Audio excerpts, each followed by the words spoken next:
ایران کی بھرپور جوابی کارروائی، اسرائیل کے شہر حیفا تل ابیب سے بیلسٹک میزائل فائر کیے گئے، متعدد افراد زخمی، اسرائیلی فوجی اڈوں کو بھی نشانہ بنایا گیا، مختلف شہروں میں تازہ حملے، 50 بیلسٹک میزائلوں سے حملہ کیا، تل ابیب سمیت مختلف شہروں میں سائرن کی گونج، نیتن یاہو کے خاندانی گھر کو نشانہ بنایا گیا، اسرائیل کے شمالی علاقے میں بھی دھماکوں کی آوازیں، صہیونی فوج کی اپنے شہریوں کو شیلٹرز میں جانے کی ہدایت، فوجی اڈہ اور موساد ہیڈ کوارٹرز خالی کرا لیا گیا، اسرائیل پر ہائبرڈ ڈرون میزائل بھی داغے گئے، حملوں میں 13 اسرائیلی ہلاک، 200 سے زائد زخمی، 35 لاپتہ، کئی عمارتیں ملیہ میٹ، ایران کا 3 F-35 سمیت 10 اسرائیلی طیارے مار گرانے کا بھی دعویٰ، اسرائیلی حملوں میں امریکہ برابر کا شریک ہے، اسے خمیازہ بھگتنا ہوگا، اسرائیلی وزیر خارجہ عباس عراقچی نے خبردار کر دیا۔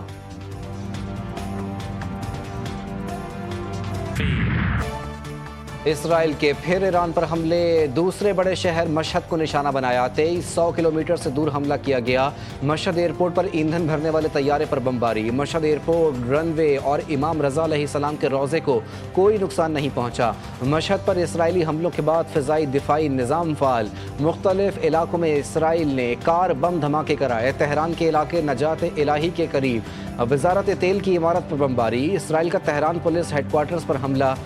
حملوں میں شہداء کی تعداد 78 ہو گئی، تہران میں وسیع پیمانے پر حملے میں جوہری ہتھیاروں کی تنصیب اور ایندھن ذخائر کو نشانہ بنایا، یمن میں حوثی ملٹری چیف محمد عبد الکریم کو نشانہ بنایا گیا، انصار اللہ یمن کے رہنما عبداللہ حوثی نے محمد عبد الکریم کی شہادت کی تردید کر دی۔ یمن بھی ایرانی حمایت میں اسرائیل کے خلاف جنگ میں شامل، یمن نے یافا کے مقبوضہ علاقے کی طرف ہائپر سونک میزائل داغ دیے، یمنی فوج نے 2 ہائپر سونک بیلسٹک میزائلوں سے اسرائیلی اہداف کو نشانہ بنایا۔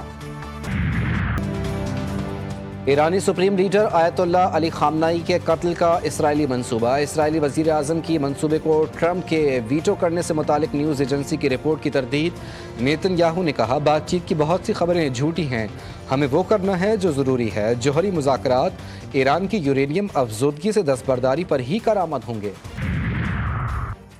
امریکی صدر کا ایران کے خلاف اسرائیل کی مدد کا اندیا، ٹرمپ نے امریکی چینل کا انٹرویو میں کہا ہم ایرانی جوہری پروگرام کو ختم کرنے میں اسرائیل کی مدد کر سکتے ہیں، فی الحال جنگ میں شامل نہیں لیکن ممکن ہے کہ شامل ہو جائیں، کہا ایران اور اسرائیل کو معاہدہ کرنا چاہیے جیسے میں نے پاک بھارت جنگ بندی کروائی، تجارت کا استعمال کرتے ہوئے پاک بھارت لیڈران سے بات کی، پاک بھارت بات چیت میں عقل سے فیصلہ کیا گیا۔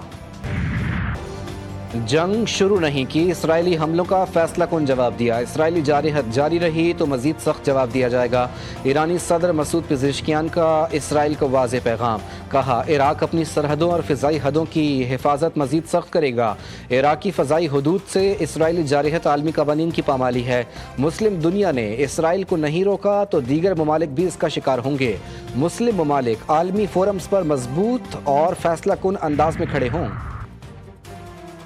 روسی صدر اور امریکی صدر کا چند گھنٹے میں دوسرا رابطہ، مشرق وسطیٰ کی بگڑتی صورتحال پر تشویش کا اظہار، کشیدگی کے خاتمے کے لیے کوششوں کی ضرورت پر زور، سعودی ولی عہد کا برطانوی وزیر اعظم سے رابطہ، دونوں رہنماؤں نے مشرق وسطیٰ کی سنگین صورتحال پر تبادلہ خیال کیا، چین بھی ایران کے ساتھ، ایران پر اسرائیلی حملوں کی شدید مذمت، چینی وزیر خارجہ کا ایرانی ہم منصب سے رابطہ، ایرانی خود مختاری، سلامتی اور علاقائی سالمیت کی حمایت کا اعلان۔